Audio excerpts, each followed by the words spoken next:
Yeah, I'm Dave Dempsey, Senior Policy Advisor at Flow, and I'm a biographer of Helen and William Milliken.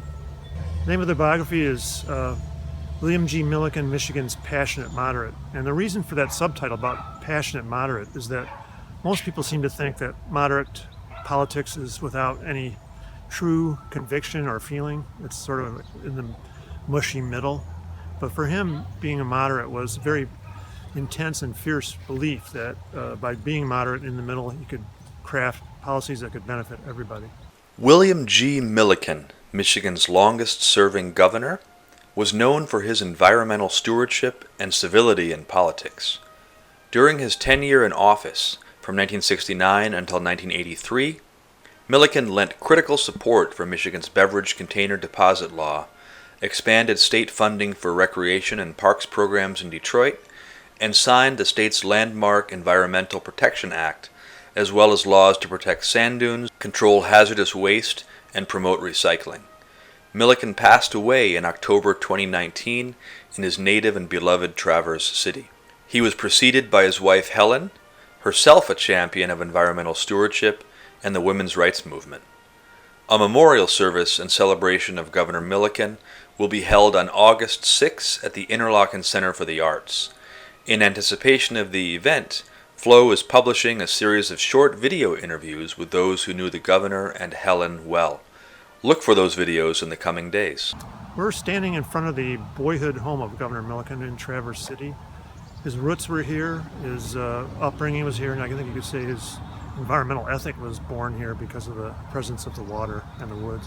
When he was a child, the family had a cottage in Acme that they would spend time at on the bay. But his favorite spot as an adult was the tip of the old Mission Peninsula. He used to go out there to run and walk and gather his thoughts out there.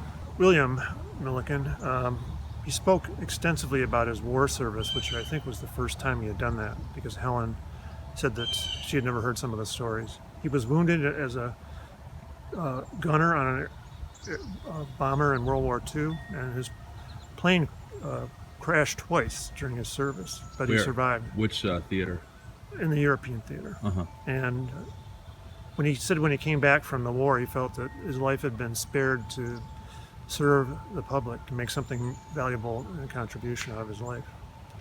With Helen, I think what I learned was that she evolved from a quiet, conservative woman who felt that she had no place speaking in public to a really confident and well-known defender of the environment and of women's rights as well. She kind of, in one lifetime, personified the change in women's roles in our society and exemplified women as a voice in their own right, not just as a reflection of their husbands, in this case the governor. And their legacy is really hard to capsulize. There's so much that they did. I think the governor's legacy is his environmental record, because he signed many of the key environmental laws that we're still benefiting from today. And as well his style of politics, which is sort of out of fashion now. He was a civil person who believed that people should get along and should work together on common problems. Helen's legacy, I think, was twofold. She was a governor's conscience on the environment. She was very involved in the Bottle Bill campaign and also brought to the governor's attention the controversy over oil drilling in the Pigeon River Country State Forest, and was a voice for conservation from within. And she also was a major contributor to our legacy of the arts. He was an advocate for arts education and for bringing the arts to a broader audience in our society. Both of them really exemplify civility and the need to work together to solve our problems. I think it's going to be a chance to remind ourselves of what a difference he and his wife made in Michigan's history.